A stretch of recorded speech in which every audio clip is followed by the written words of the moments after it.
uh, uh, if I understand the problem that he's talking about, that's the problem that's been around since the beginning of white supremacy.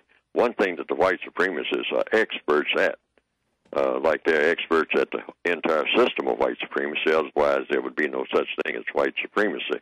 But when you get into the details, they are experts at causing people to turn on each other.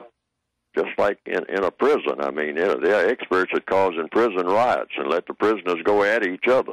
They're not hurting the prison at all. I mean, they're just tearing each other apart. So they know how to do this among all people that they conquer. They set them against each other. It's very easy to do.